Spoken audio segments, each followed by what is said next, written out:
They say no good deed goes unpunished. I wish someone had told me that before I signed that deed over to my daughter Sarah. Before I handed her the keys to a $400,000 house in Maple Ridge, thinking I was giving her the world. Before I discovered that sometimes the people you love most are the ones who'll drive the knife deepest into your back. My name is Frank Morrison, and I'm 72 years old. I've lived through Vietnam, buried my wife of 43 years, and built a successful plumbing business from nothing but calloused hands and stubborn determination. I thought I'd seen everything life could throw at me. I was wrong. If you've ever sacrificed everything for your children only to watch them choose strangers over you, then what I'm about to tell you will hit you like a sledgehammer to the chest. And if you haven't experienced that betrayal yet, consider this your warning. Because family isn't always blood, and blood isn't always family. Sometimes, it's the hardest lesson you'll ever learn. Hit that subscribe button if you want to hear how one sentence, just 7 words, made an entire family pack their bags and disappear overnight. Because what happened in that house changed everything I thought I knew about justice, revenge, and the price of unconditional love. Sarah was my only child. My pride and joy. When her mother Margaret died 3 years ago from cancer, Sarah was the one who held my hand at the funeral. She was the one who called every night to check on me, who brought groceries when I couldn't face the world, who made sure I didn't disappear into that bottle of whiskey like so many widowers do. That's why, when she married Derek Castellano 2 years later, I wanted to give them something special. Something that would set them up for life. The house on Elmwood Avenue had been Margaret's dream. We'd driven by it countless times over the years, admiring the wraparound porch, the mature oak trees, the perfect suburban neighborhood where children played in the streets and neighbors knew each other's names. When it went up for sale 6 months after Margaret's funeral, I didn't hesitate. I liquidated part of my retirement fund, took out a loan against my business, and bought it outright. 4 bedrooms, 3 bathrooms, a 2-car garage, and enough yard for the grandchildren I hoped would come someday. It was perfect. I'll never forget the look on Sarah's face when I handed her those keys on her wedding day. She cried. Actually sobbed right there in front of all the wedding guests. She threw her arms around my neck and whispered, "Daddy, I can't believe you did this for us." Even Derek seemed genuinely grateful, shaking my hand with tears in his eyes, promising he'd take good care of both Sarah and the house. For the first year, everything was perfect. They invited me over for Sunday dinners. Sarah would call to tell me about the flower garden she was planning, or how Derek had fixed the squeaky door in the guest room. They even set up the spare bedroom as Grandpa's room, with my old recliner and a bookshelf full of my favorite novels. I felt like I still had a family, like Margaret's death hadn't left me completely alone in this world. But things started changing about 18 months after they moved in. The Sunday dinners became less frequent. The phone calls grew shorter, more forced. When I drive by the house, and yes, I admit I drove by more often than I should have, I'd see cars I didn't recognize in the driveway. New faces coming and going. Sarah would brush off my questions with vague answers about Derek's family visiting, or friends staying for a few days. I should have paid more attention to the red flags. Should have asked harder questions when Derek suddenly quit his job at the auto parts store to pursue opportunities. Should have wondered why Sarah looked tired all the time, why she stopped talking about her plans for the garden, why she never invited me inside anymore when I stopped by. The first real sign something was wrong came on a Thursday evening in October. I'd driven by the house around dinner time. I was on my way back from the hardware store, I told myself, though deep down I knew I was checking on them. The driveway was packed with cars. Not just Derek's pickup truck and Sarah's Honda, but 3 other vehicles I'd never seen before. Through the front window, I could see people moving around inside. Lots of people. I knocked on the door, expecting Sarah to answer with her usual smile and invitation for coffee. Instead, Derek opened the door barely wide enough to stick his head through. Behind him, I could hear multiple conversations, children laughing, and what sounded like a television turned up too loud. "Hey, Frank," Derek said, and I noticed he didn't call me Dad like he used to. Sarah's not feeling well tonight. Maybe you could come back another time? But I could see Sarah in the background, carrying plates to what looked like a dining room full of people. She looked up and our eyes met for just a moment. She didn't look sick. She looked trapped. Who's all here, Derek? I asked, trying to peer past him into my daughter's house, the house I'd bought for her. Just family, he said quickly. Too quickly. My cousin Rico and his wife are staying with us for a while. And Derek's sister brought her kids by for dinner. Derek's sister. I'd met her once at the wedding, a loud, abrasive woman named Carmela who'd spent most of the reception complaining about everything from the music to the chicken. As for Rico, I'd never heard of him before. How long is a while? I asked. Derek's jaw tightened. Look, Frank, I appreciate everything you've done for us, but we're adults. We can decide who stays in our house. Our house. Not Sarah's house. Not the house I'd bought for my daughter. Our house. I should have pushed harder. Should have demanded to speak to Sarah. Should have reminded Derek that my name was still on the property insurance, that I still had copies of all the paperwork from the purchase. But I didn't want to cause problems. I didn't want to be the controlling father-in-law who couldn't let his daughter live her own life. So I left. Drove home to my empty house and tried to convince myself that I was overreacting. That Derek's family was just visiting, and everything would go back to normal soon. 2 weeks later, I realized how naive I'd been. I was driving past the house, this time genuinely on my way to the grocery store, when I saw something that made my blood run cold. In the front yard, where Sarah's carefully tended flower beds used to be, someone had parked an RV. Not a nice RV either. An old, rust-stained behemoth that leaked oil all over what used to be Sarah's perfect lawn. I pulled into the driveway behind 3 cars I didn't recognize and walked straight to the front door. This time, I didn't knock. I used the spare key Sarah had given me 2 years ago, the one she'd insisted I keep. For emergencies. What I found inside my daughter's house, my house, was an emergency, all right. But not the kind anyone could have prepared me for. The living room was packed with people. A man I didn't know was sprawled across the sectional sofa I'd helped Sarah pick out, eating what looked like takeout Chinese food directly from the container. 2 children were running through the house screaming, while a woman who must have been their mother yelled at them in Spanish from the kitchen. The coffee table Margaret and I had given Sarah as a housewarming gift was covered with empty beer bottles and overflowing ashtrays. Sarah! I called out, my voice cutting through the chaos. The house went quiet. Every face turned toward me, and I could see the calculation in their eyes. The woman in the kitchen, Carmela, I realized, stepped into the doorway with her arms crossed. Who are you? She demanded, like I was the intruder. I'm Sarah's father, I said, my voice steady despite the rage building in my chest. This is her house. My house. Where is my daughter? That's when Sarah appeared at the top of the stairs, and the sight of her broke my heart. She'd lost weight, her hair was unwashed and pulled back in a messy ponytail, and she was wearing the same clothes I'd seen her in 3 days earlier. But it was her eyes that really scared me. They looked defeated, like the light had gone out of them. Hi, Daddy, she said quietly, coming down the stairs like she was walking to her own execution. Sarah, honey, what's going on here? Who are all these people? Before she could answer, Derek appeared behind her, his hand possessively on her shoulder. Frank, you can't just walk into our house without permission. Watch me, I said, and I meant it. Sarah, I need to talk to you. Alone. The man on my sofa? Rico, I assumed, laughed. Actually laughed. Old man thinks he can give orders in our house. Our house. There it was again. I looked at Sarah, hoping she'd correct him. Hoping she'd remind these people that this was her house, bought and paid for by her father who loved her. Instead, she looked at the floor.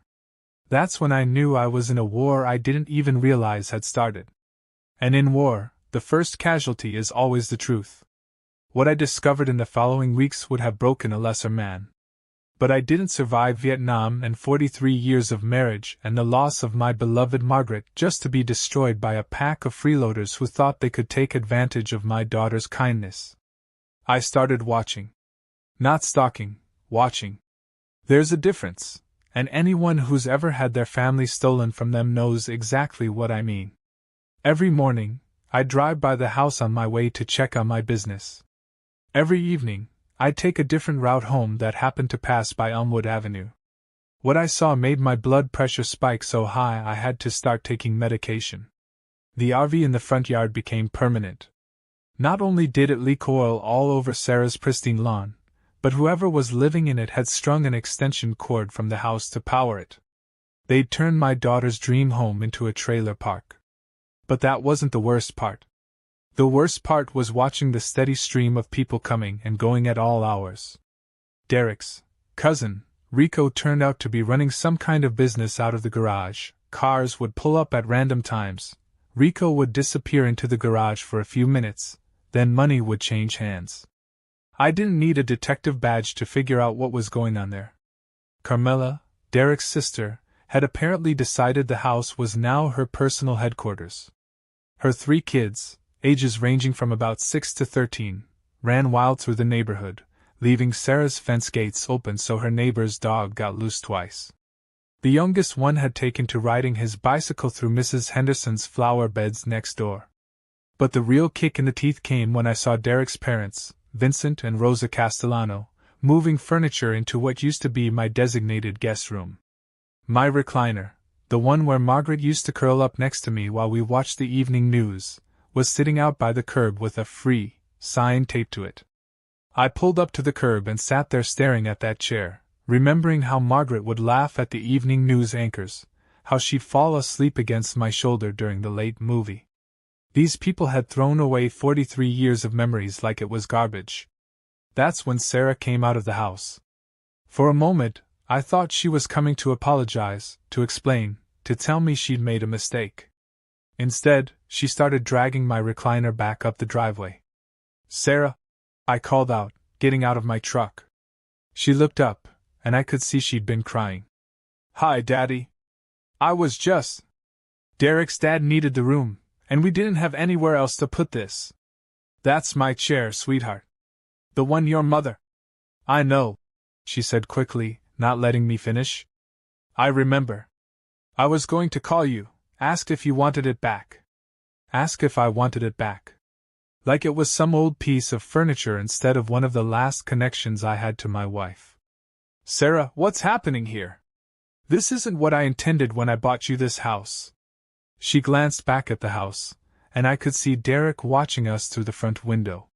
When she looked back at me, her voice was barely above a whisper. "Derek's family was having some hard times, Daddy.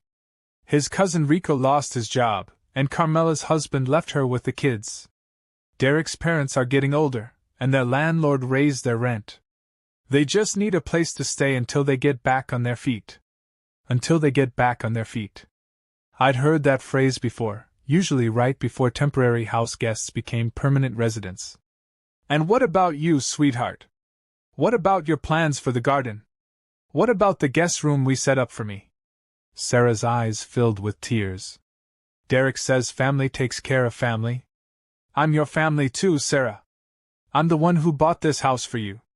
"I know, Daddy. And I'm grateful, I really am. But Derek's my husband now, and..." "Sarah!" Derek's voice cut across the yard like a whip crack. "We need to get ready for dinner." She flinched. Actually flinched at the sound of her husband's voice. That's when I knew this wasn't just about freeloading relatives. This was about control. If you've ever watched someone you love disappear right in front of your eyes, you know the helpless rage that was building in my chest. It's like watching someone drown while you're standing on the shore with your hands tied behind your back. "I have to go, Daddy," Sarah said, starting to push the recliner back toward the house. "Leave it," I said. "What?" "Leave the chair. I'll come back for it later." But we both knew I wouldn't. We both knew that chair would end up in Derek's father's room, just like everything else in that house was being redistributed according to the Castellano family's needs. I went home that night and did something I hadn't done since Margaret's funeral. I got drunk.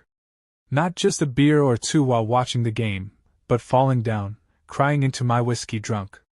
I sat in my empty living room and thought about all the sacrifices I'd made for Sarah over the years. The overtime hours I'd worked to pay for her college tuition. The wedding I'd paid for even though I could barely afford it. The house, the damn house that was supposed to be her security, her foundation, her future. And now it was being turned into a boarding house for Derek's extended family, while my daughter looked like she hadn't had a good night's sleep in months. The next morning, nursing a hangover that felt like my head was being crushed in a vice, I made a decision. I was going to get my daughter's house back. I didn't know how yet, but I was going to find a way. I started by doing research.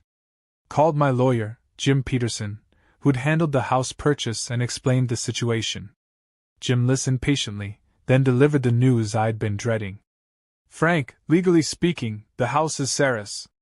You gave it to her as a gift, and she can do whatever she wants with it. Even if that means letting her in-laws move in permanently. What about the loan I took against my business? What about the fact that I'm still paying property taxes? Doesn't matter. The deed is in her name. Unless she's being coerced or there's evidence of fraud, there's nothing legally you can do. Coerced. That word stuck in my head like a splinter. Sarah's flinch when Derek called her name. The way she looked at the floor when I asked her direct questions. The defeated look in her eyes. But proving coercion would be nearly impossible, especially since Sarah would never admit it. In her mind, she was being a good wife, supporting her husband's family in their time of need. She'd rather sacrifice her own happiness than rock the boat. That's when I decided to take matters into my own hands. I started with surveillance. Real surveillance, not just casual drive-bys. I rented a car so mine wouldn't be recognized and spent 3 weeks documenting the Castellano family's activities.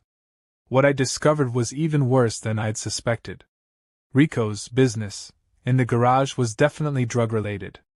I watched him make dozens of transactions throughout the week, always the same pattern: car pulls up, quick exchange in the garage, money changes hands, car leaves.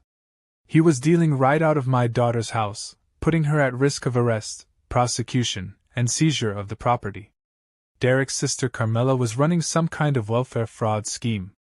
I watched her kids get dropped off by a yellow school bus with a different district's name on it every morning, which meant she was lying about her address to get them into a better school system. She was also hosting what looked like unofficial daycare in the afternoons, with neighborhood kids whose parents paid her cash under the table. Derek's parents weren't just visiting, they'd moved in permanently. I watched Vincent Castellano carry box after box of belongings from a U-Haul truck into the house. They'd officially made my daughter's house their new address. But the worst discovery came on a Thursday afternoon when I saw Derek himself loading boxes into his pickup truck. Not just any boxes, boxes labeled Sarah's stuff, in what looked like my daughter's handwriting. He was literally cleaning out her belongings to make room for his family's things. That night I called Sarah. She answered on the first ring, which told me she'd been expecting my call. "Hi, Daddy." "Sarah, honey, I drove by the house today. I saw Derek loading boxes into his truck. Boxes with your name on them." There was a long pause. Then, "We're just reorganizing some things. Making space." "Making space for what?" "That house has 4 bedrooms and a full basement. How much space does Derek's family need?" Another pause, longer this time. In the background, I could hear voices, laughter, the sound of multiple televisions playing at once. "Daddy, can I call you back later? We're about to have dinner." "It's 3 in the afternoon, Sarah." "I know, but Derek's family eats dinner early and—" "Sarah Elizabeth Morrison Castellano." I used her full name, the way I had when she was a child and in serious trouble. "I need you to listen to me very carefully. That house was meant to be yours. Not Derek's. Not his family's. Yours." "I know, Daddy, but nothing. I didn't sacrifice my retirement funds so Derek's drug-dealing cousin could run a business out of your garage." The line went dead. She'd hung up on me. 5 minutes later, my phone rang. Derek. Frank, we need to talk. You're damn right we need to talk. Not over the phone. Meet me tomorrow at Joe's Diner on Main Street. 1 o'clock. And Frank? You might want to think very carefully about what you say to my wife from now on. The threat in his voice was unmistakable. But Derek Castellano had made one crucial mistake. He thought he was dealing with some doddering old man who'd roll over and play dead to keep the peace. He was about to learn that this old man had fought in a real war, where the stakes were life and death and the rules were written in blood. Joe's Diner sits on the corner of Main and Fifth, a relic from the 1950s with cracked vinyl booths and coffee that could strip paint. It's the kind of place where blue-collar men have settled their differences for decades, sometimes with words, sometimes with fists, but always with respect for what came before. Derek was already there when I arrived, sitting in a back corner booth with his back to the wall like he expected trouble. He should have. He'd chosen the wrong old man to mess with. I ordered black coffee and waited for him to start talking. In my experience, the person who calls the meeting usually has the most to lose, which means they'll tip their hand first if you let them. Look, Frank, Derek began, not bothering with pleasantries. I think there's been some misunderstanding about the house situation. No misunderstanding on my end, I said, keeping my voice level. I bought that house for Sarah. Not for your cousin's drug operation, not for your sister's welfare fraud, and definitely not for your parents to use as their personal retirement home. Derek's face flushed red. You don't know what you're talking about. I know exactly what I'm talking about. Rico's dealing out of my daughter's garage, your sister's running an unlicensed daycare and lying about her kid's school district, and your parents have moved in permanently after I specifically bought that house for Sarah to start her own family. Derek leaned forward, and I could smell the alcohol on his breath even though it wasn't even 2 in the afternoon yet. That house belongs to Sarah now, and what Sarah decides to do with it is between me and her. Funny how you put yourself first in that sentence. I'm her husband. And I'm her father.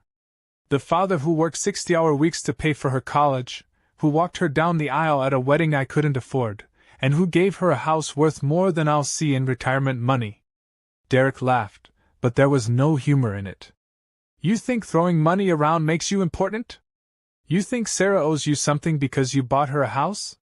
This kid, and at 32, he was still just a kid to me, had no idea who he was dealing with. But I could see the strategy now. He was trying to make me the villain, the controlling father who used money to manipulate his daughter. It was smart, I had to give him credit for that. Sarah doesn't owe me anything, I said. But she deserves better than watching her house get turned into a flop house for your family's criminal enterprises. Criminal enterprises? Derek's voice got louder, drawing looks from other diners. Rico's just trying to make ends meet. Carmela's raising 3 kids on her own. My parents worked their whole lives and deserve a place to live in their golden years. And Sarah? What does Sarah deserve? For the first time since the conversation started, Derek hesitated. Just for a second, but I caught it. Sarah's fine, he said finally. Sarah looks like she hasn't slept in weeks. Sarah's lost 20 pounds since your family moved in. Sarah flinches when you raise your voice. You don't know anything about my marriage. I know Sarah. I've known her for 29 years, and I've never seen her look the way she looks now. Derek drained his coffee cup and stood up. Here's the deal, Frank. You stay away from our house. You stop driving by, you stop calling Sarah with your paranoid accusations, and you definitely stop threatening my family. I haven't threatened anyone. You accused Rico of dealing drugs. That sounds like a threat to me. He had me there, and we both knew it. In Derek's world, accusations and threats were probably the same thing. And if I don't stay away? I asked. Derek leaned down so his face was close to mine. Then you'll find out what happens when you mess with the wrong family. He walked out, leaving me with a cold cup of coffee and the absolute certainty that this war was just getting started. That night I couldn't sleep. I kept thinking about Sarah, about the way she'd looked when I saw her dragging my recliner up the driveway. Defeated. Exhausted. Trapped. I'd failed her. Not just as a father, but as a man. I'd given her what I thought was security, a house, a foundation for her future, and instead I'd handed her over to people who saw her as nothing more than a meal ticket. But lying there in the dark, staring at the ceiling of the bedroom I'd shared with Margaret for over 4 decades, I realized something important. Derek had made a crucial mistake in that diner. He'd shown me his hand. The threats, the bluster, the demand that I stay away from their house, it all pointed to one thing. Derek and his family knew they were vulnerable. They knew what they were doing was wrong, probably illegal, and definitely unsustainable. That's why they were so desperate to keep me away. Which meant they were scared. And if they were scared, that meant I had power I hadn't even realized yet. The next morning, I did something I probably should have done weeks earlier. I called the police. Not 911, not some dramatic emergency call. I called the non-emergency line and asked to speak with someone about suspected drug activity in my neighborhood. 20 minutes later, Detective Maria Santos called me back. Mr. Morrison? I understand you have some concerns about activity at 247 Elmwood Avenue. That's my daughter's house, I said. Well, I bought it for her, but she's married to a man whose family has moved in. I believe one of them is dealing drugs out of the garage. What makes you think that? I told her about the pattern of cars coming and going, the quick exchanges in the garage, the money changing hands. Detective Santos listened without interrupting, occasionally asking for clarification.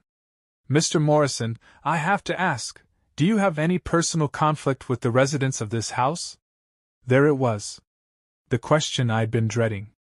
My daughter married into this family 2 years ago. I bought the house as a wedding gift, but her husband's relatives have essentially taken it over. I'm concerned about my daughter's well-being and about illegal activities that could result in the seizure of property I worked my whole life to afford. I understand. We'll look into it. But Mr. Morrison? If this turns out to be some kind of family dispute rather than genuine criminal activity, there could be consequences for filing a false report. I understand, Detective. I wouldn't have called if I wasn't certain something illegal is happening. After I hung up, I felt something I hadn't experienced in months. Hope. Maybe the police would investigate, find evidence of Rico's drug dealing, and force the entire Castellano clan out of Sarah's house. Maybe Sarah would finally be free to live her own life. I should have known it wouldn't be that simple. 3 days later, Sarah called me. She was crying before she even said hello. Daddy, what did you do?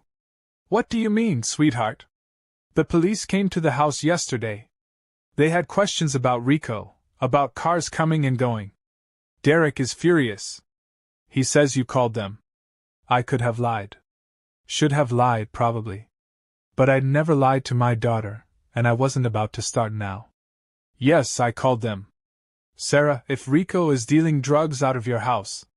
He's not, she interrupted, but I could hear the doubt in her voice. Sarah, listen to me. If the police find drugs in that house, you could be arrested too. You could lose the house, go to prison, have a criminal record for the rest of your life. Rico's not dealing drugs, Daddy. He fixes cars for people. That's why people come by. At all hours of the day and night? For 5-minute transactions? Sarah, you're smarter than this. There was a long silence. Then, Derek says I can't talk to you anymore. What? He says you're trying to destroy our family? He says if I talk to you again, he'll make me choose. Choose between what? Between you and him. The line went quiet except for the sound of Sarah's muffled sobs. In the background, I could hear Derek's voice, sharp and demanding. I have to go, Daddy. Please don't call me anymore. She hung up, and I sat there holding the phone, feeling like my heart had been ripped out of my chest. Derek had played his final card. He was isolating Sarah from the only person who might be able to help her see what was really happening. It was a classic abuser's tactic. Cut off all outside influences. Make the victim dependent on you for everything. Convince them that anyone who questions the situation is the real enemy.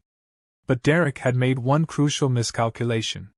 He assumed I would respect Sarah's wishes, back off like a good father, and let him continue his manipulation in peace. He was wrong.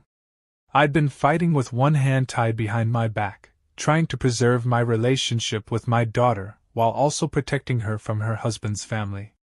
But now Derek had forced me to choose too. Either I could be a good, respectful father who honored his daughter's wishes and watched her life get destroyed from a distance, or I could be the kind of father who was willing to risk everything, including Sarah's love, to save her from herself. The choice was easier than Derek probably expected. If he wanted a war, he was about to get one. When someone cuts off your direct line to the person you're trying to protect, you have two choices: give up or get creative. I've never been much good at giving up. The morning after Sarah told me she couldn't talk to me anymore, I sat in my kitchen with a cup of coffee and a yellow legal pad, writing down everything I knew about Derek and his family. Not just the illegal activities I suspected, but everything: their routines, their vulnerabilities, their dependencies. Here's what 60+ years of life teaches you: everyone has pressure points. Everyone has something they care about more than anything else, something they'll do anything to protect. Find that thing, and you find your leverage. Derek's pressure point was obvious. He was terrified of being exposed as the manipulative parasite he really was. His whole identity was built around being the provider, the man who took care of his family. If people knew the truth, that he was living off his wife's inheritance while his relatives ran criminal enterprises out of her house, his reputation would be destroyed. But Derek wasn't my real target. He was just the gatekeeper. My real target was the person who could make all of this go away with one phone call: Vincent Castellano, Derek's father. I'd done some research on Vincent after seeing him move into Sarah's house. 74 years old, retired from a job at the city's water treatment plant, spent 40 years building a reputation as a hardworking, honest man in his neighborhood. He attended St. Anthony's Catholic Church every Sunday, coached Little League Baseball for 15 years, and was known for helping neighbors with home repairs and yard work. In other words, Vincent Castellano was exactly the kind of man who would be mortified to learn that his son was destroying a young woman's life while his grandson dealt drugs and his daughter committed welfare fraud. The question was how to reach him without tipping off Derek. That's when I remembered something Sarah had mentioned months earlier, back when we were still talking regularly. Vincent Castellano had diabetes, and he went to the same medical complex where my doctor's office was located. Every Tuesday at 10 in the morning, regular as clockwork. Dr. Patterson's office is in the Riverside Medical Building, a sprawling complex with multiple entrances and a parking lot big enough to hide in. I started going there on Tuesday mornings, not to see my doctor, but to wait for Vincent Castellano to show up for his appointments. It took 3 weeks, but finally I spotted him walking across the parking lot. Older than I'd expected, moving slowly with a slight limp that suggested arthritis or an old injury. He looked tired, worn down in a way that made me wonder if living in his son's chaotic household was taking a toll on him too. I intercepted him near the entrance to the building. "Mr. Castellano?" He turned, squinting at me in the morning sun. "Yes?" "Frank Morrison. Sarah's father." His face changed immediately. Not angry exactly, but wary. Cautious. "Oh. Frank. We haven't met properly." "No, we haven't. I was hoping we could talk for a few minutes." Vincent glanced at his watch. "I have an appointment." "I know. This won't take long. Maybe we could sit over there?" I gestured to a bench near the building entrance. He hesitated, clearly torn between politeness and loyalty to his son. Politeness won. "I guess I have a few minutes," he said. We sat down on the bench, two old men in the morning sun, both of us knowing this conversation was going to be uncomfortable. "Mr. Castellano, I want to start by saying I have nothing against you personally. You seem like a decent man, and I know you raised Derek to the best of your ability." "Derek's a good boy," Vincent said automatically, but there was something defensive in his tone that told me he'd had to say those words before. "I'm sure he is. But Vincent, Can I call you Vincent? I'm worried about my daughter. Sarah seems fine to me. Does she? Because when I look at her, I see a young woman who's lost 20 pounds, who flinches when her husband raises his voice, and who's been cut off from her own father because I dared to question what's happening in the house I bought for her. Vincent shifted uncomfortably on the bench. Family situations can be complicated. Yes, they can. Especially when one family moves into another family's house and takes it over completely. Now wait just a minute. Vincent, let me ask you something. When you were Sarah's age, if your father-in-law had bought you and your wife a house, would you have moved your entire extended family in without asking? Would you have let your cousin run a business out of the garage? Would you have pushed your wife's belongings into storage to make room for your family's things? The silence stretched between us. Vincent was staring at his hands, and I could see the internal struggle playing out across his face. I didn't know about the business thing, he said finally. The cars coming and going at all hours? The quick transactions in the garage? Vincent, you've lived in that house for 2 months. You had to have noticed. Rico says he fixes cars. At 2 in the morning? 5-minute repairs that involve exchanging cash but no tools? Vincent, you raise children. You know what drug dealing looks like. Vincent's shoulders sagged. What do you want from me, Frank? I want my daughter back. I want her to have the life she deserves, in the house I bought for her future, not as a boarding house for people who are taking advantage of her kindness. Derek loves Sarah. Derek is using Sarah. There's a difference. Vincent stood up slowly, like his bones hurt. I need to get to my appointment. Vincent, wait. I stood too, matching his pace as he walked toward the building entrance. Let me ask you one more question. When you go to church on Sunday mornings, when Father Martinez talks about protecting the innocent and helping those who can't help themselves, do you think about Sarah? Do you think about what your presence in her house is doing to her marriage, her happiness, her future? He stopped walking. For a long moment, we stood there in the morning sun while people moved around us, heading to doctor appointments and lab work and all the routine maintenance that comes with getting older. She does look tired, Vincent said quietly. She looks broken, Vincent. And every day that passes, she gets a little more broken. I don't know what you expect me to do. We don't have anywhere else to go. Rosa and I, we can't afford our own place anymore. Derek said we could stay as long as we needed. And how long is that going to be? Vincent didn't answer, but I could see in his eyes that he knew the truth. They weren't planning to leave. Ever. Vincent, I'm going to be honest with you. I've already called the police about Rico's activities. If they find drugs in that house, everyone living there could face charges. That includes you and Rosa. His face went pale. You called the police on your own daughter? I called the police on people who are putting my daughter at risk. There's a difference. Derek's going to be furious when he finds out I talked to you. Then don't tell him. Vincent, you seem like a good man who's been put in an impossible situation. But Sarah is in an impossible situation too, and she's the one who actually owns that house. Vincent looked at me for a long moment, and I could see him weighing his options, his loyalties, his sense of right and wrong. I'll think about what you said, he told me finally. That's all I can ask. He walked into the medical building, leaving me standing alone in the parking lot. I didn't know if I'd gotten through to him or not, but I'd planted a seed of doubt. Sometimes that's all you can do. The next few days passed slowly. I forced myself not to drive by the house, not to call Sarah, not to do anything that might tip off Derek that I was still actively working to change the situation. But I was watching, always watching. I had other eyes now too. Mrs. Henderson, Sarah's next-door neighbor, had become increasingly frustrated with the chaos at the house. The noise, the children running wild, the RV leaking oil in the front yard, it was affecting her property values and her quality of life. Frank, she said when I ran into her at the grocery store, I don't know what's happened to that sweet girl of yours, but that house has become a nightmare for the whole neighborhood. What do you mean? The music at all hours, kids screaming in the backyard until midnight, cars coming and going constantly. And yesterday, that man, Rico, I think his name is, he had the nerve to ask if he could run an extension cord from my house to that RV because their electric bill was getting too high.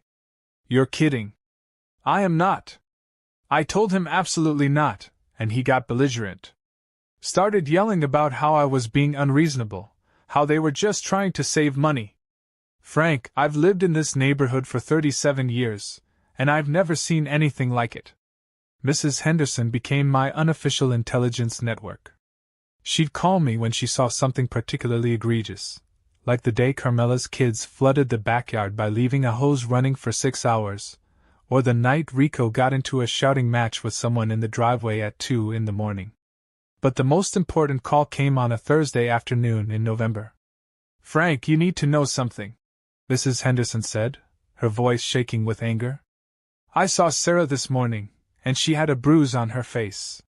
My blood went cold. What kind of bruise? On her cheek. Dark purple, like someone hit her. She tried to cover it with makeup, but I've seen enough bruises to know what they look like. The world went red around the edges. Everything I'd been planning, all the careful maneuvering and patient strategizing, went out the window. Someone had put their hands on my daughter. Mrs. Henderson, did you see who did it? Did you see Derek hit her? I didn't see it happen, but Frank, she was taking out the garbage, and when she saw me looking at her, she turned away real quick. Like she was ashamed. I'm going over there. Frank, wait. Maybe you should. But I'd already hung up the phone. I was in my truck and halfway to Elmwood Avenue before I even realized I'd grabbed the tire iron from my toolbox and put it on the passenger seat. The rational part of my brain knew this was a mistake. Knew I was walking into a situation where I'd be outnumbered and outmaneuvered. Knew that confronting Derek while I was seeing red would probably make things worse for Sarah. But the father in me, the part that had taught Sarah to ride a bicycle and scared away her first boyfriend and walked her down the aisle, didn't care about strategy anymore. Someone had hurt my little girl, and that someone was about to learn what happens when you mess with the wrong family. I pulled into the driveway behind Rico's car and Derek's pickup truck. The RV was still there, still leaking oil, still a monument to everything that had gone wrong with my daughter's life. I didn't knock. I used my spare key again, and this time I didn't care who knew it. The house was in its usual state of chaos, toys scattered everywhere, empty food containers on every surface, the smell of too many people living in too small a space. But it was quieter than usual. Like everyone was holding their breath. Sarah! I called out. Derek appeared at the top of the stairs, and the look on his face told me everything I needed to know. Guilt. Fear. And underneath it all, rage that I dared to come into his house uninvited. Frank, you need to leave. Right now. Where's Sarah? She's not feeling well. She's resting. I want to see her. That's not going to happen. Derek started coming down the stairs, and I could see Rico and Vincent emerging from other parts of the house. I was outnumbered, but I didn't care. Sarah! I called again, louder this time. Daddy? Her voice came from the kitchen, small and scared. I'm here, sweetheart. Derek moved to block my path to the kitchen. I told you, she's not feeling well. Get out of my way. This is my house, old man. You don't give orders here. Like hell, it's your house. That's when I saw her. Sarah appeared in the kitchen doorway, and Mrs. Henderson had been right. There was a bruise on her left cheek, dark purple and roughly the size and shape of someone's knuckles. Oh, baby girl, I whispered. Sarah's hand went automatically to her cheek, trying to cover the bruise. Daddy, it's not what you think. It's exactly what I think. I looked at Derek, and he took a step back at whatever he saw in my eyes. You hit my daughter. It was an accident, Derek said quickly. She walked into your fist? Frank, you don't understand. I understand perfectly. I reached into my jacket pocket and pulled out my cell phone. I'm calling the police. That's when everything went sideways. Derek lunged for my phone, and when I pulled back, he grabbed my wrist and twisted hard enough to make me drop it. The phone clattered across the floor, and suddenly Rico was there, picking it up.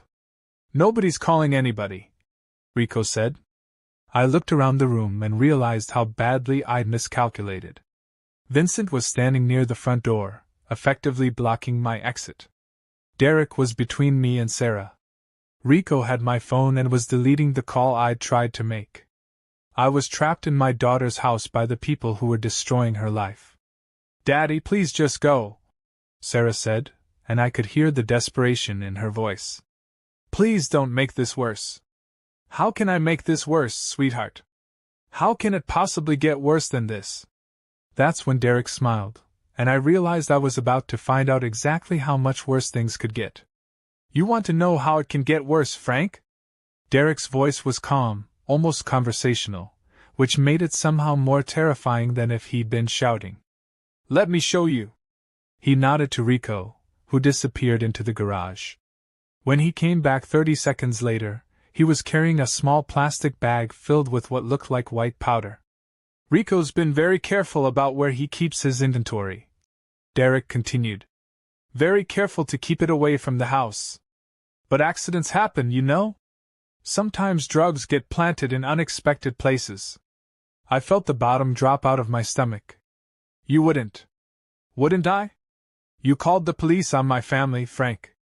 You've been harassing us, threatening us, trying to destroy everything we've built here. What do you think happens when the cops search this house and find Rico's stash in your daughter's bedroom?" Sarah made a small, choke sound. "Derek, no. You promise you wouldn't." "Shut up, Sarah." Derek's voice cracked like a whip, and Sarah flinched exactly the way she had that day in the front yard. The pieces were falling into place now, the complete picture of what had been happening in this house. Derek hadn't just been manipulating Sarah, he'd been using her as insurance. As long as she was complicit, as long as she went along with his family's takeover of her house, she was protected. But the moment she stepped out of line— "You've been threatening her with this," I said. "This is how you keep her quiet. How you made her choose between me and you." "Sarah understands the situation," Derek said. "She understands that family loyalty goes both ways. She's not your family." The words exploded out of me before I could stop them. "She's my family. This is her house. These are her things that you're throwing away to make room for your freeloading relatives." "Your family?" Derek laughed. "Where was your family when Sarah's mother was dying? When Sarah was sitting in that hospital room day after day, watching the woman who raised her waste away from cancer?" The accusation hit me like a physical blow. Margaret's illness, those final months when Sarah had shouldered so much of the caretaking burden while I threw myself into work because I couldn't bear to watch my wife dying. "I was there," I said weakly. "You were there when it was convenient. When you could fit it into your work schedule. Sarah was the one who quit her job to take care of her mother. Sarah was the one who held her hand when she died. Sarah was the one who made the funeral arrangements while you were too drunk to function." Every word was true, and Derek knew it. I could see Sarah watching me, waiting for my response, and I realized this was the wedge Derek had been using all along. My failure as a husband during Margaret's final months had become his weapon against my relationship with my daughter. "That's right, Frank. Sarah told me all about those days. About how you'd come to the hospital smelling like whiskey. About how you couldn't even write her mother's obituary because you were too busy feeling sorry for yourself. About how she had to handle everything alone while you fell apart." "Derek, stop," Sarah said quietly. "Stop what? Stop telling the truth? Your father wants to play the hero now, wants to rescue you from the terrible people who've been taking care of you while he was locked away in his own grief. But where was he when you actually needed him?" I wanted to argue, wanted to defend myself, wanted to explain that I'd been drowning in my own pain and didn't know how to help anyone else when I couldn't even help myself. But standing there in my daughter's living room with a bruise on her face and drugs being held over her head like a sword, all my excuses sounded hollow. "You're right," I said finally. "I failed her then. But I'm not going to fail her now." "You already have," Derek said. "The moment you called the police, you failed her. Because now Sarah has to live with the consequences of your choices. Rico stepped forward, still holding the plastic bag. You want to see how this works, old man? I take this upstairs, hide it in Sarah's dresser drawer. Then I make an anonymous call about suspicious activity at this address. When the cops search the house, guess what they find? And guess whose name is on the deed when they seize the property for drug crimes? Derek added. Not mine. Not Rico's. Sarah's. Your daughter goes to prison, loses the house you bought her, and gets a criminal record that follows her for the rest of her life.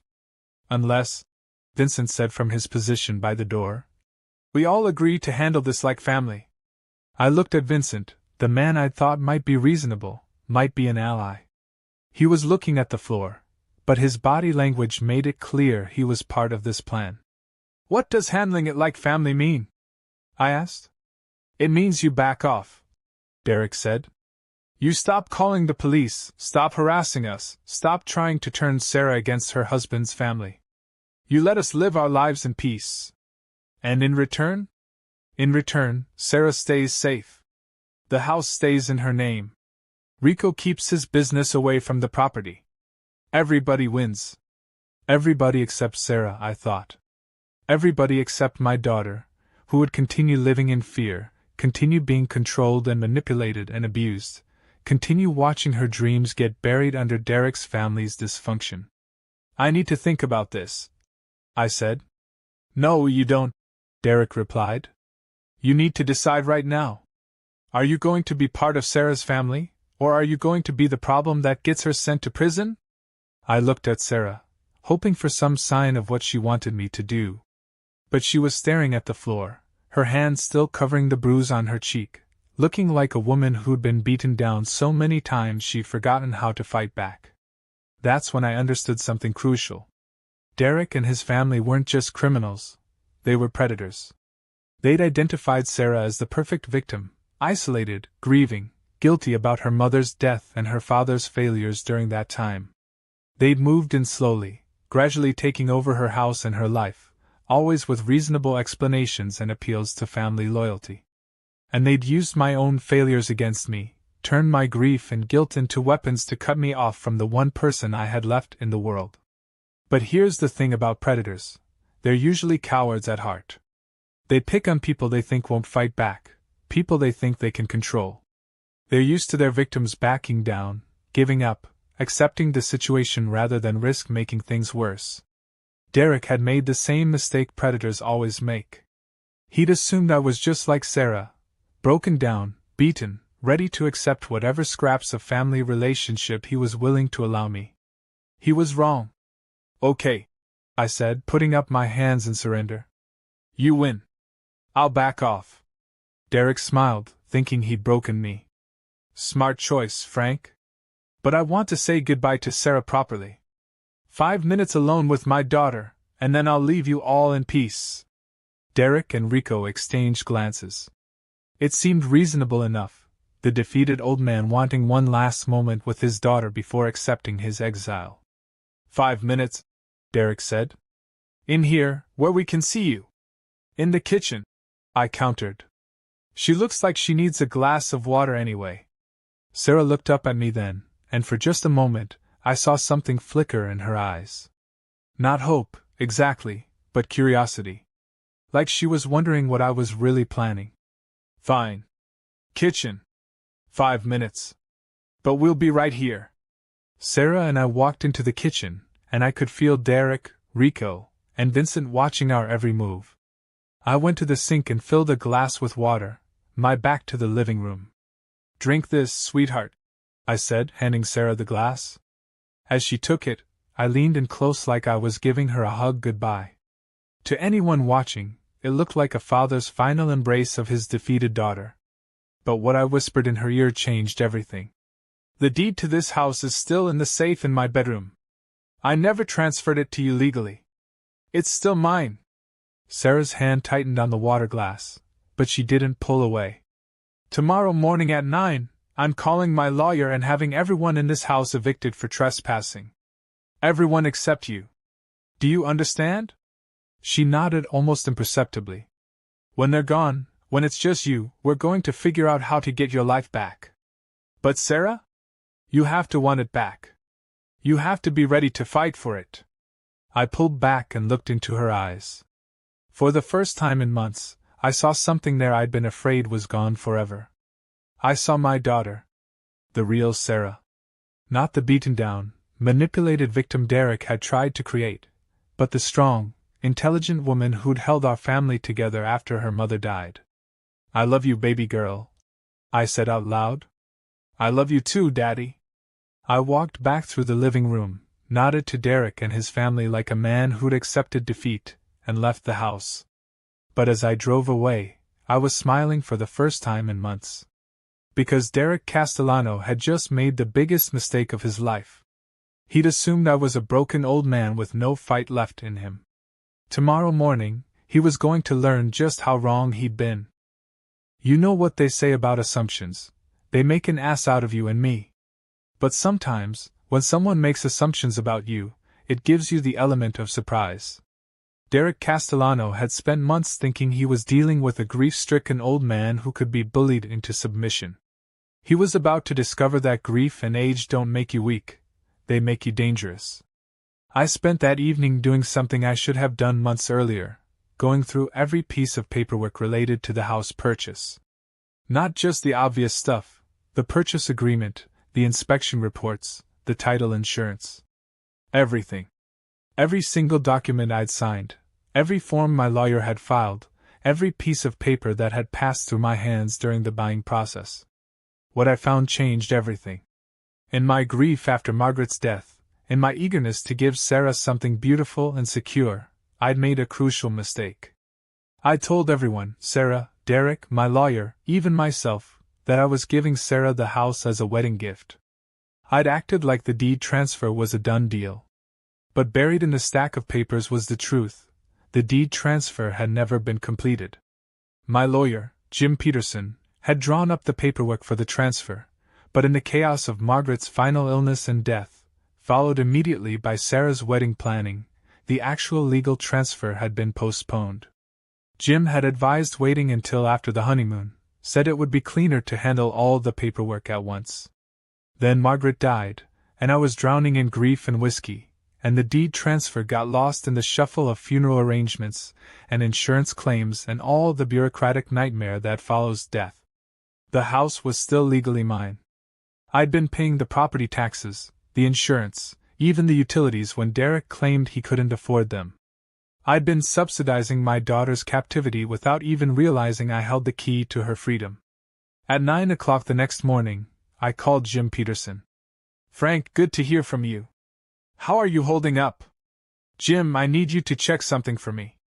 The house on Elmwood Avenue, is the deed still in my name? There was a pause while Jim presumably looked through his files. Actually, yes. We never completed the transfer to Sarah. With everything that was happening at the time, it got postponed indefinitely. Why do you ask? Because I need to evict some trespassers. Trespassers? Frank, I thought Sarah and Derek were living there. Derek and about 6 members of his extended family, none of whom have my permission to be on my property. I explained the situation to Jim, the drug dealing, the welfare fraud, the way Sarah was being controlled and manipulated. I told him about the bruise on her face, about Derek's threats to plant drugs in her room. Jesus, Frank. Why didn't you call me sooner? Because I thought I'd already signed the house over to her. I thought my hands were tied legally. Your hands are far from tied. As the legal owner of the property, you can evict anyone you want. But Frank, this is going to get messy. If Derek thinks he has legal rights to the property, let it get messy. Jim, they're destroying my daughter. I don't care about messy anymore. All right. I can have eviction papers drawn up and served by this afternoon. But you need to understand, once you do this, there's no going back.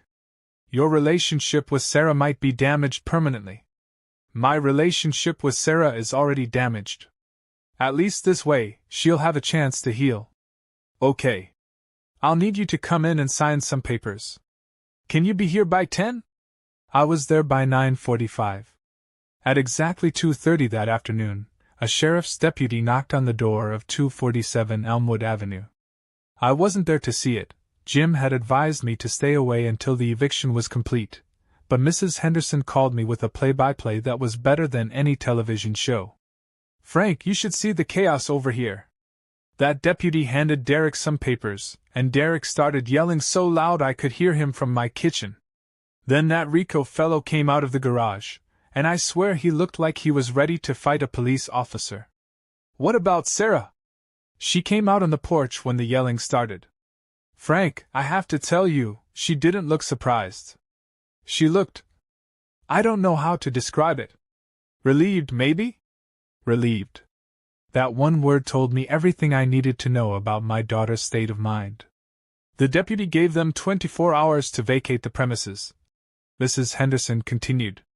Derek was screaming about lawyers and tenant rights and illegal eviction.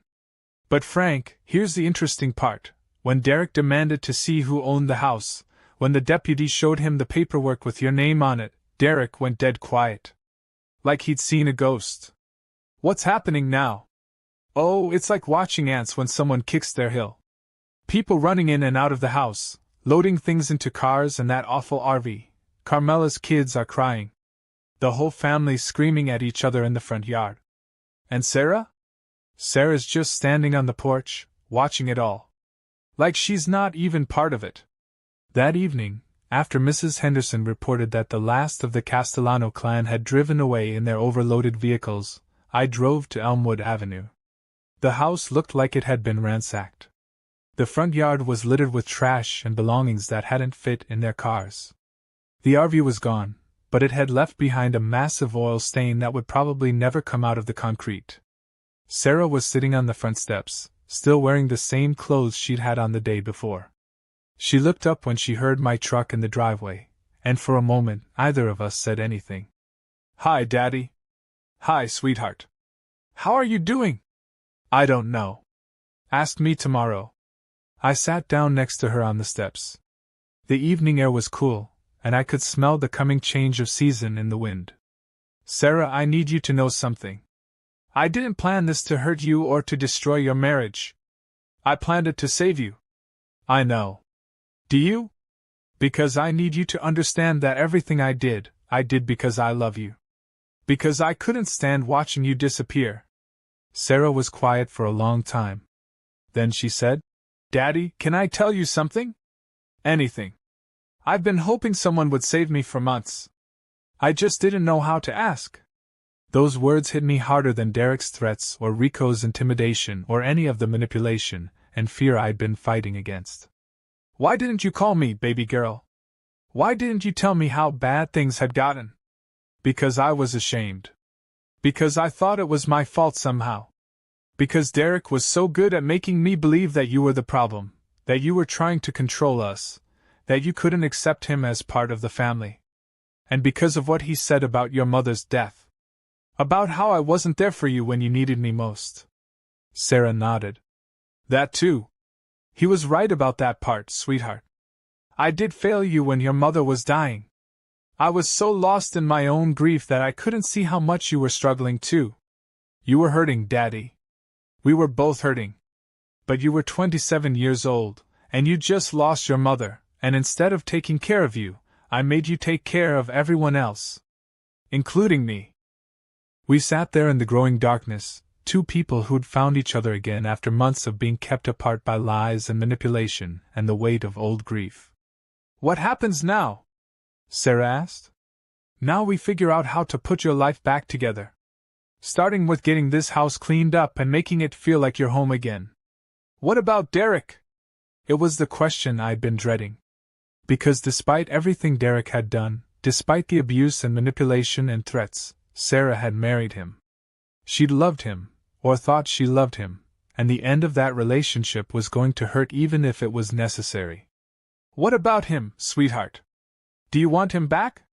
Do you think he can change?" Sarah looked at the oil stain where the RV had been parked, at the trash scattered across the yard, at the house that had been turned into a boarding house for criminals and freeloaders. "He hit me, Daddy." "I know. And when you confronted him about it, he didn't apologize. He didn't promise it would never happen again. He threatened to plant drugs in my room and have me arrested. I know that too. That's not love, is it? That's not what marriage is supposed to be. No, baby girl. It's not. Sarah stood up and brushed off her jeans. Then I guess we better get started cleaning up this mess. But as we walked toward the house, I realized something important. The mess wasn't just the trash in the yard or the chaos inside the house. The mess was 2 years of Sarah's life, 2 years of dreams deferred and self-respect eroded and independence sacrificed to someone else's idea of family loyalty. Cleaning up that kind of mess would take more than a day or a week or even a month. It would take time, patience, and the kind of love that doesn't give up even when things get complicated. Fortunately, I had plenty of all three. The next morning, I arrived at Sarah's house with a pickup truck full of cleaning supplies, garbage bags, and enough coffee and donuts to fuel a small army. What I found when I walked through the front door made me want to go find Derek Castellano and finish what we'd started in that diner. The house wasn't just messy, it was destroyed. Every room showed signs of the Castellano family's occupation. Holes had been punched in walls, probably from arguments that had gotten physical. The hardwood floors Sarah had been so proud of were scratched and stained from heavy furniture being dragged around. Someone had tried to install a ceiling fan in the living room without turning off the electricity first. There were scorch marks around the electrical box and a gaping hole in the ceiling. In the kitchen, the refrigerator door hung open, revealing moldy food and empty shelves. They'd taken everything, even the appliances that had come with the house. The stove was gone, the dishwasher was gone, even the garbage disposal had been ripped out of the sink, leaving exposed pipes and standing water. "My God!" I whispered. "It's worse upstairs," Sarah said from behind me. She was right.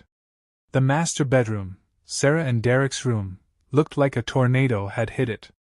Clothes were scattered everywhere, drawers had been pulled out and left on the floor, and someone had spray-painted "Castellano Forever" across one wall in black letters 3 feet high.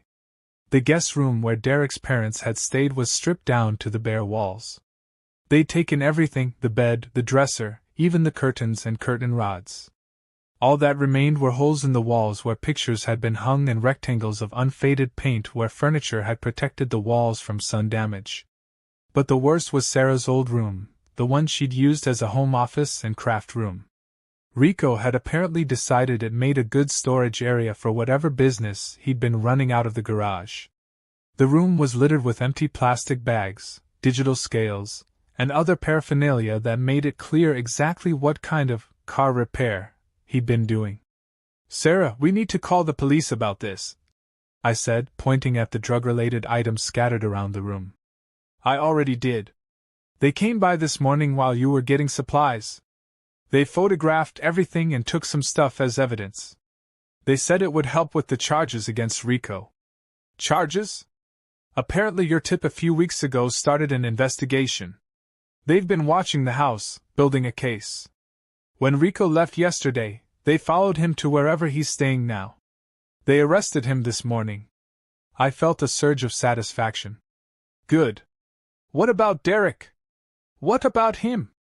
Are you going to press charges for hitting you?" Sarah was quiet for a moment, running her fingers along the spray-painted wall. "The detective asked me the same thing. I told her I needed time to think about it." "Sweetheart. I know, Daddy. I know he deserves to be punished for what he did. But right now I just want him gone. I want all of them gone, and I want to pretend the last 2 years never happened." I understood that feeling. Sometimes the need to move forward is stronger than the need for justice. Sometimes healing means letting go of the right to revenge. But that didn't mean Derek was going to get away with everything he'd done. We spent the next 3 days cleaning and assessing the damage. Some of it was cosmetic. Paint and elbow grease could fix the walls, new curtains could replace the stolen ones. But some of it was going to require professional help. The electrical work in the living room needed to be redone by a licensed electrician. The kitchen would need new appliances. The hardwood floors would have to be refinished. All told, I estimated it would cost about $15,000 to get the house back to where it had been before the Castellano invasion. On the fourth day, as we were painting over Rico's spray-painted declaration of eternal family loyalty, Sarah asked the question I'd been expecting. "Daddy, why didn't you ever actually sign the house over to me?" I stopped painting and looked at her. She was wearing an old t-shirt and paint-stained jeans, her hair pulled back in a ponytail, looking more like the daughter I remembered than she had in months.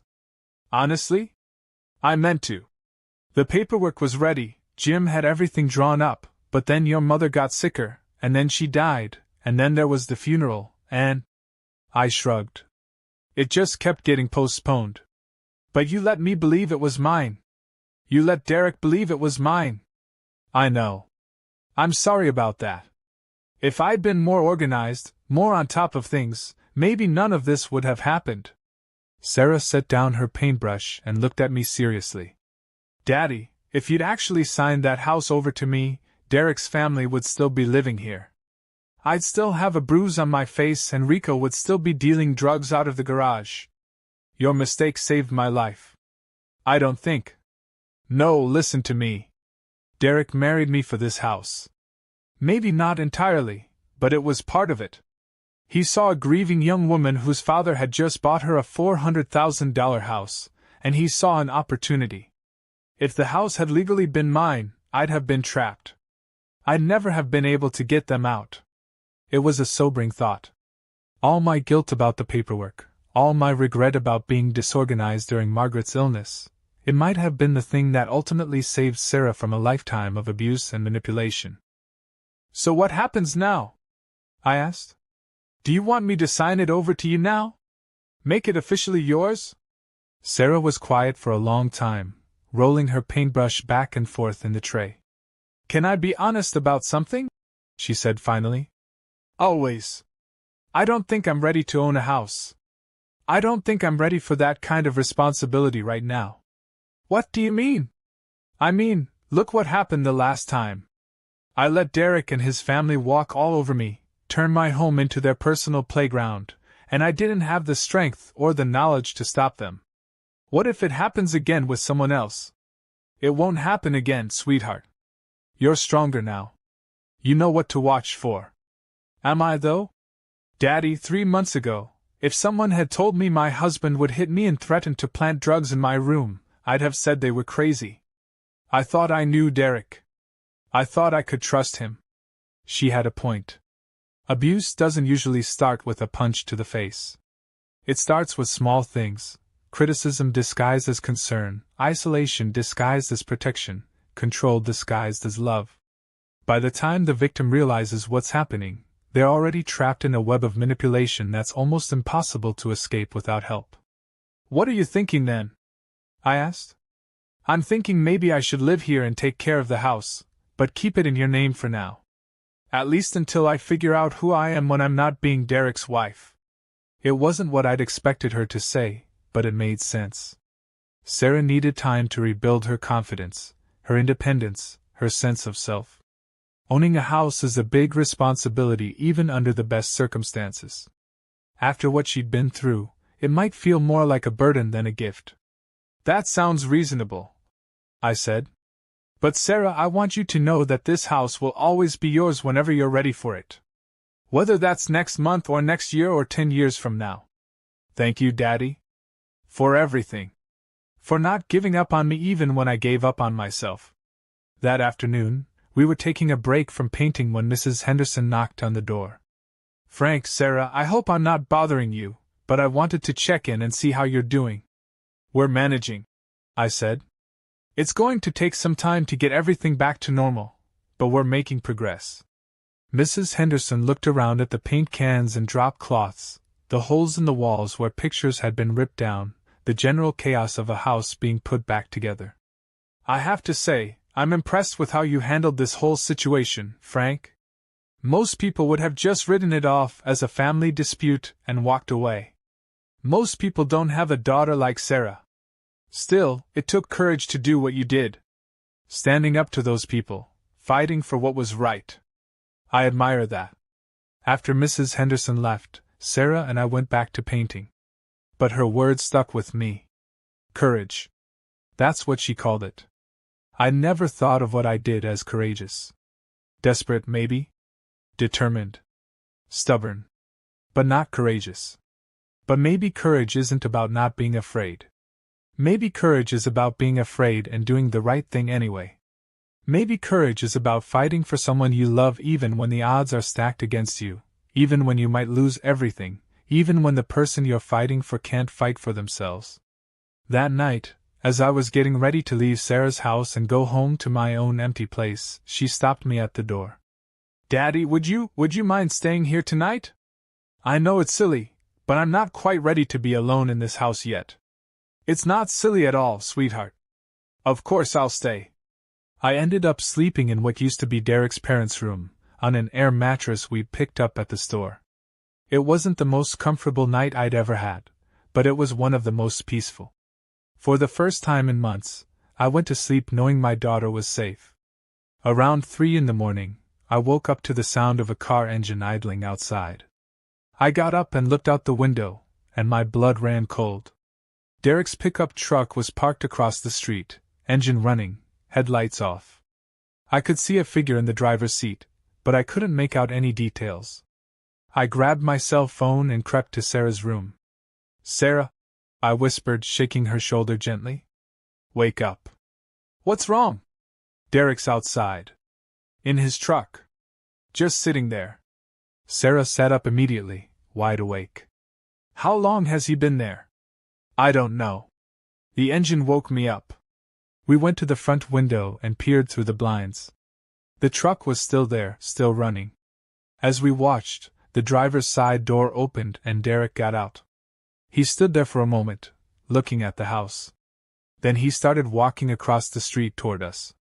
"I'm calling the police," I said. "Wait," Sarah said. "Let me talk to him first." "Absolutely not. Sarah, this man hit you. He threatened you. He's not here to have a reasonable conversation. He's my husband, Daddy. Legally, he's still my husband. Maybe if I can just talk to him." "No." My voice was firm. "You're not going out there. You're not talking to him. You're not giving him another chance to hurt you." Derek had reached the front porch and was knocking on the door. Not pounding, just knocking. Like a normal person making a normal visit. "Sarah," he called out. "I know you're in there. I just want to talk." "Go away, Derek," Sarah called back through the door. "Please, baby. 5 minutes. That's all I'm asking for." "The police are on their way," I yelled. It wasn't true yet, but I wanted Derek to know he wasn't dealing with a defenseless woman alone in the house. "Frank, this doesn't concern you. This is between me and my wife. Everything that concerns Sarah concerns me. You lost the right to call her your wife when you hit her." There was silence for a moment. Then Derek's voice again, softer now, pleading. "Sarah, I made mistakes. I know that. But we can work through this. We're married. We took vows. For better or worse, remember?" And there it was. The manipulation, the emotional blackmail, the appeal to Sarah's sense of duty and loyalty. Even after everything that had happened, Derek was still trying to control her through guilt. But this time, Sarah was ready for him. "Derek," she said, her voice steady and clear. "The vows also said to love and to cherish. You stopped doing that a long time ago. I do love you, baby. I love you more than anything. People who love you don't hit you. People who love you don't threaten to plant drugs in your room. People who love you don't let their families destroy your home and your peace of mind. My family was just. Your family was destroying my life, and you let them because it was easier than standing up to them. Because you cared more about keeping them happy than keeping me safe." I was proud of her. Proud of how strong she sounded, how clear she was about what had happened, how little Derek's manipulation was affecting her now. But I was also terrified. Because men like Derek don't give up easily, and they don't handle rejection well. "Sarah, open this door. We need to talk about this face to face." "No, Derek. We're done talking. I want you to leave, and I want you to stay away. I'm not leaving without you, Sarah. You're my wife, and you're coming home with me. That's when I called 911. 911, what's your emergency? This is Frank Morrison at 247 Elmwood Avenue. My daughter's estranged husband is on the property making threats. We need police assistance. Are you in immediate danger, sir? I looked at Sarah, who was still standing by the window, watching Derek pace back and forth on the front porch. I don't know, I said honestly. But I'm not willing to find out. The police arrived within 6 minutes, but those 6 minutes felt like 6 hours. Derek had stopped knocking and started walking around the house, testing windows, looking for another way in. Every time his footsteps moved to a different side of the house, Sarah and I would follow, staying as far away from him as possible, while keeping track of where he was. He's never done this before, Sarah whispered as we heard Derek trying the back door. Even when he was angry, he never tried to force his way into anywhere. Desperate people do desperate things, I replied. And Derek's lost everything now, his meal ticket, his family's free housing, his control over you. Men like that don't give up without a fight. When the patrol car pulled up with its lights flashing, Derek immediately walked back to the front of the house with his hands visible, playing the role of the reasonable, concerned husband. I recognized the tactic. Make the authorities think you're the rational one, while your victim is being hysterical and unreasonable. Officer Martinez, a middle-aged Hispanic woman with the bearing of someone who'd seen it all, listened to Derek's version of events first. Officer, this is all just a big misunderstanding, Derek said, his voice calm and reasonable. My father-in-law has been interfering in our marriage for months. He had my family illegally evicted from our home, and now he's trying to turn my wife against me. I just came here to talk to Sarah, to try to work things out. Then Officer Martinez came to the door to get our side of the story. Ma'am, I'm Officer Martinez. Can you tell me what happened here tonight? Sarah looked at me, then took a deep breath and opened the door. My husband has been abusive. He hit me, he allowed his family to take over our house and run illegal activities out of it, and when my father tried to help me, Derek threatened to plant drugs in my room and have me arrested. Officer Martinez looked at Sarah carefully. The bruise on her face had faded to a yellowish green, but it was still visible. Ma'am, did your husband cause that bruise? Yes. Are you afraid of him? Sarah hesitated for just a moment. Yes. I am. Mr. Morrison, is this your house? Yes, ma'am. It's in my name. I never completed the legal transfer to my daughter. So Mr. Castellano has no legal right to be here? No, ma'am. He was evicted yesterday along with the rest of his family. Officer Martinez nodded and walked back to Derek. Sir, I need you to leave the property immediately. The homeowner has asked you to leave, your wife has indicated she's afraid of you, and you have no legal right to be here. But she's my wife. Derek's calm facade was starting to crack. That doesn't give you the right to be on someone else's property against their will. You need to leave now, or I'll arrest you for trespassing. This is bullshit. Derek exploded. That old man has been poisoning her against me for months. Sarah, tell her. Tell her how your father has been manipulating you. But Sarah didn't respond to Derek's outburst. She just stood there next to me, calm and quiet, letting his true nature show itself to the police officer. Sir, I'm not going to ask you again, Officer Martinez said, her hand moving to her handcuffs. Leave the property immediately. Derek looked at Sarah one more time, and I could see the exact moment when he realized he'd lost. Not just the argument, not just the house, but Sarah herself. The control he'd spent 2 years building was gone, and there was nothing he could do to get it back. Fine, he said. But Sarah, this isn't over. You're still my wife. You still have obligations. Actually, Derek, Sarah said, speaking for the first time since the officer had arrived. You're wrong about that too. She pulled a folded paper from her pocket and held it up. I filed for divorce this afternoon. You've been served. The look on Derek's face was something I'll remember for the rest of my life. Shock, rage, disbelief, and finally defeat. All of it cycling through his features in the span of about 5 seconds. You can't do this to me, Sarah. Not after everything I've done for you. Everything you've done for me? Sarah's voice was getting stronger, more confident. Derek, you moved your entire family into my house without asking. You let your cousin deal drugs out of my garage. You let your sister commit welfare fraud using my address. You threw away my belongings to make room for your family's things. You hit me when I complained.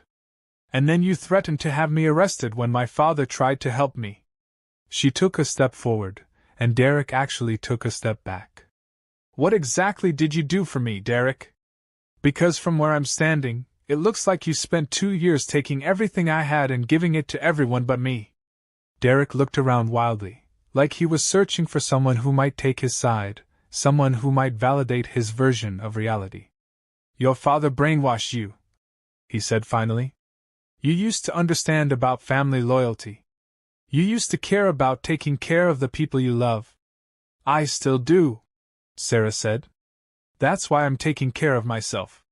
Officer Martinez escorted Derek to his truck and watched him drive away. Before she left, she gave Sarah her card and some information about restraining orders and domestic violence resources. Ma'am, I've been doing this for 15 years, and I want you to know you did the right thing tonight. Men like that don't change, and they don't give up easily. You need to be prepared for him to try again. After the police left, Sarah and I sat on the front porch in the quiet night air. The drama was over, the immediate crisis had passed, but we both knew this was just the beginning of a longer process. When did you file for divorce? I asked. This morning, after we finished cleaning Rico's drug stuff out of the spare room. I realized I was spending my day cleaning up after Derek's family's crimes, and I thought, this is not what my life is supposed to be. How do you feel about it? Sarah was quiet for a long time, looking up at the stars that were barely visible through the suburban light pollution. Scared, she said finally. But also relieved. Like I've been holding my breath for 2 years and I can finally exhale. What are you scared of? Everything. Being alone. Making decisions for myself. What if I make the wrong choices? What if I end up in another situation like this? Sarah, you survived 2 years of manipulation and abuse, and you came out stronger. You stood up to Derek tonight in a way that would have been impossible 6 months ago. You're not the same person who let his family walk all over you. How do you know? Because the old Sarah would have gone outside to talk to Derek. The old Sarah would have believed him when he said he changed. The old Sarah would have felt guilty about the divorce papers. Sarah smiled for the first time in hours. You're right. The old Sarah probably would have invited him in for coffee and apologized for causing problems. We sat there in comfortable silence, father and daughter, survivors of a war we'd never wanted to fight but had somehow managed to win. Daddy, can I ask you something? Anything. That day in the kitchen, when you whispered to me about the deed still being in your name, how did you know I was ready to hear that? How did you know I wouldn't tell Derek? It was a good question. In that moment, with Derek and his family watching our every move, I'd made a calculated gamble that Sarah was ready to fight back. If I'd been wrong, if she told Derek what I'd whispered to her, the whole plan would have collapsed. Honestly? I didn't know. But I looked in your eyes, and I saw something I hadn't seen in months. What? I saw you. The real you. Not Derek's version of you, not the beaten down, scared woman his family had created. I saw my daughter, the one who held our family together when your mother was dying, the one who was strong enough to make the hard decisions even when they hurt. What if you'd been wrong?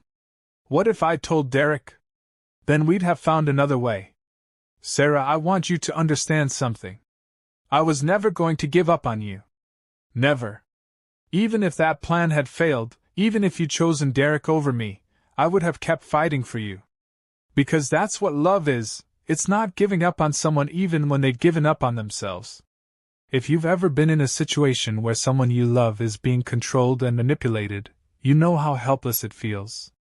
You know the frustration of watching them make choices that are destroying their life while being unable to do anything about it. You know the temptation to give up, to decide that you can't save someone who doesn't want to be saved. But here's what I learned: sometimes people do want to be saved.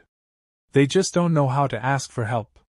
They're so beaten down, so convinced that they deserve what's happening to them, so isolated from their support systems, that they can't see a way out. Sometimes love means fighting for someone even when they can't fight for themselves. Sometimes love means taking risks, making difficult choices, and refusing to give up even when the situation seems hopeless. And sometimes, if you're very lucky, the person you're fighting for will find their strength again and join the battle. That's what happened with Sarah.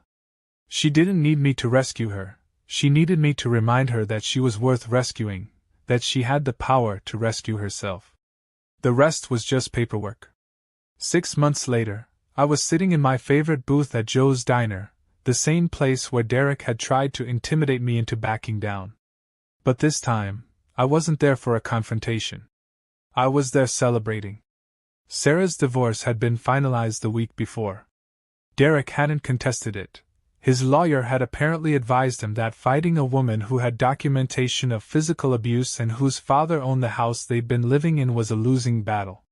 He'd moved back in with his parents in another part of town, and according to Mrs. Henderson's extensive neighborhood intelligence network, he was telling everyone who would listen that Sarah had been poisoned against him by her controlling father.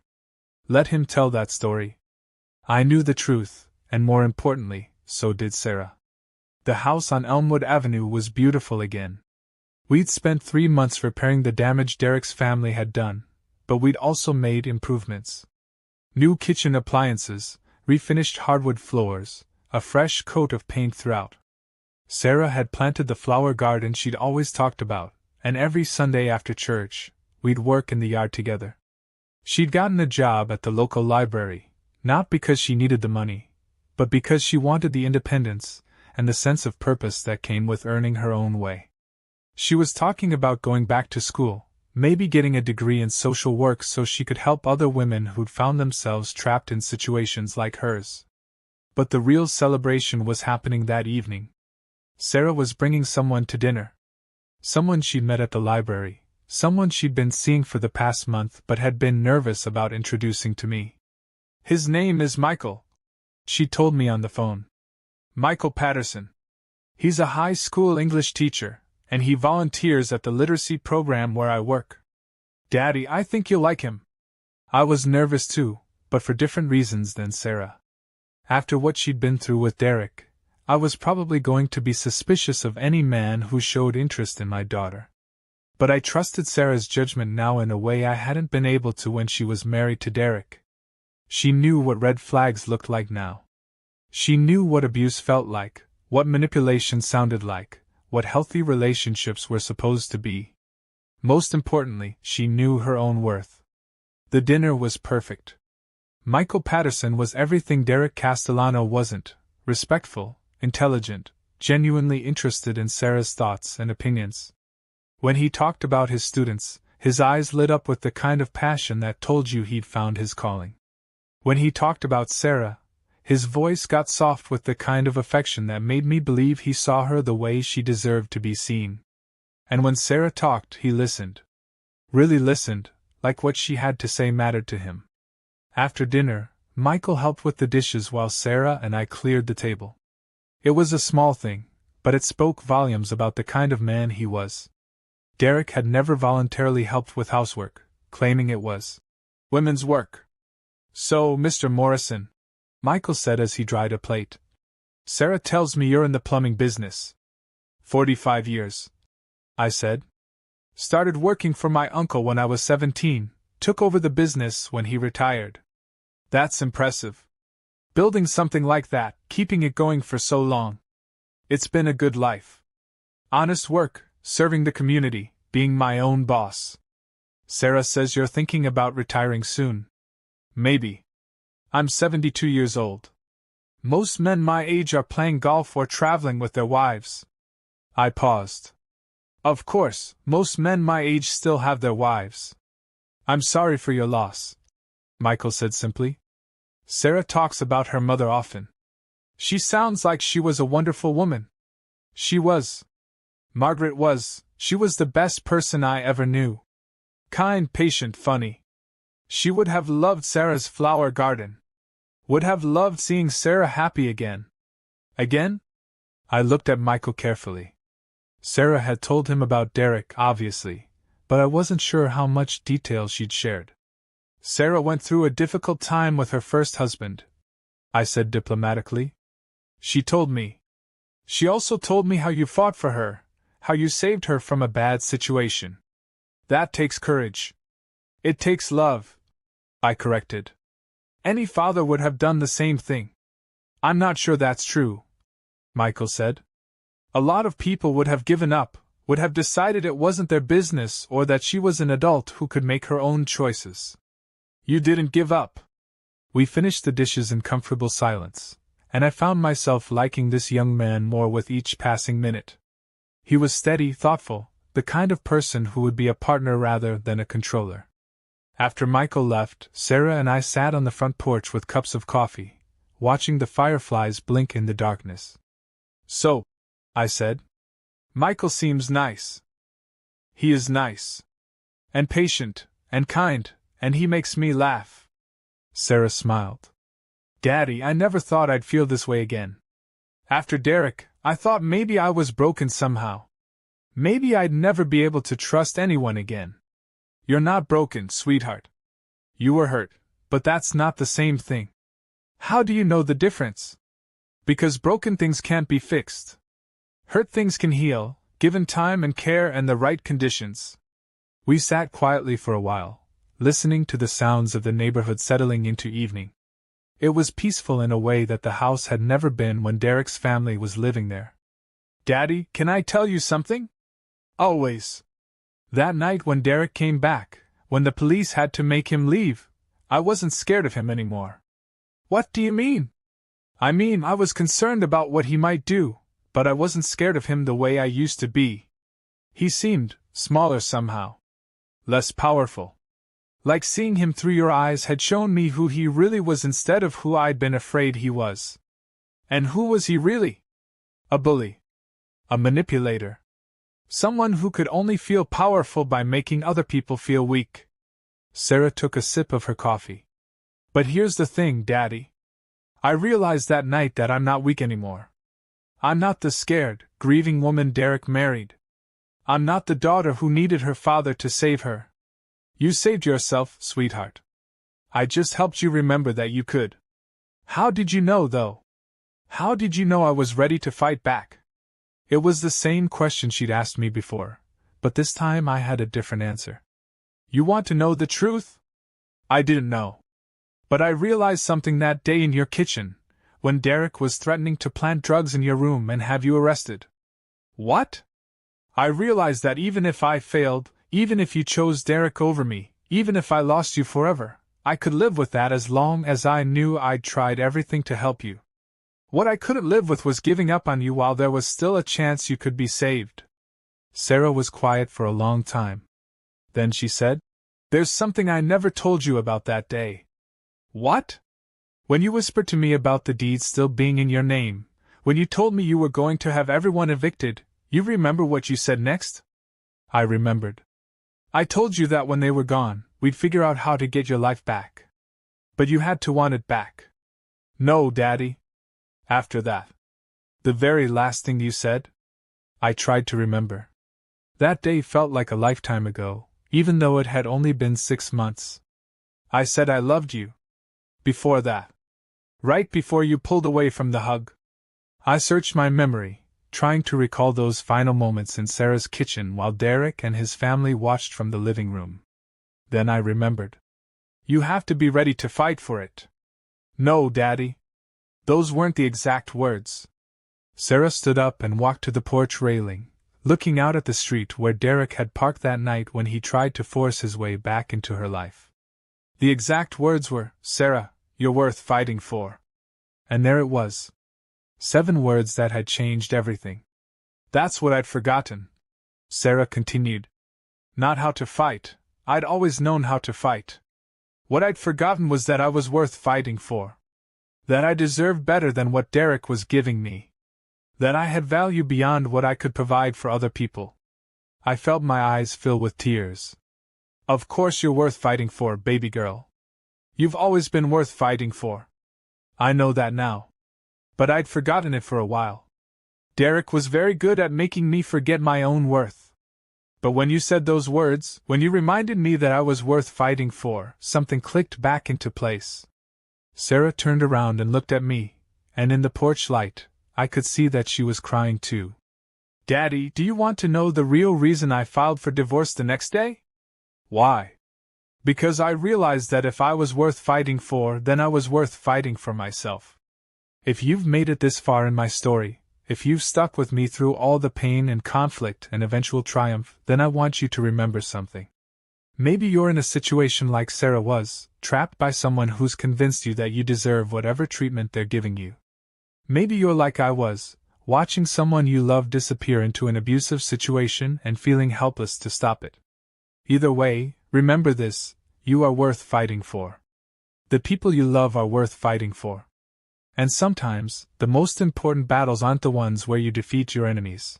They're the ones where you remind the people you love that they're worth saving. Sarah is getting married again next month. To Michael, the English teacher who sees her the way she deserves to be seen. I'm walking her down the aisle again, but this time, I know I'm not giving her away. I'm watching her choose her own future, her own happiness, her own worth. And when I hand her over to Michael at the altar, I'm going to whisper the same 7 words I whispered in that kitchen. Sarah, you're worth fighting for. Because that's a lesson worth repeating. That's a truth that can change everything. That's the power of remembering your own worth. The house is hers now, officially. I signed the deed over to her last week, and this time, we made sure all the paperwork was properly filed. But she's earned it now in a way she hadn't before. Not because she's married or because I gave it to her, but because she fought for it. Because she fought for herself. And that makes all the difference. Hit that subscribe button if this story reminded you of your own worth, if it gave you hope that situations can change, that people can heal, that love really can conquer fear. Share it with someone who might need to hear that they're worth fighting for. Because sometimes 7 words can change a life. Sometimes 7 words can save a life. Sometimes 7 words are all it takes to remind someone that they deserve better than they're getting. You're worth fighting for. Remember that.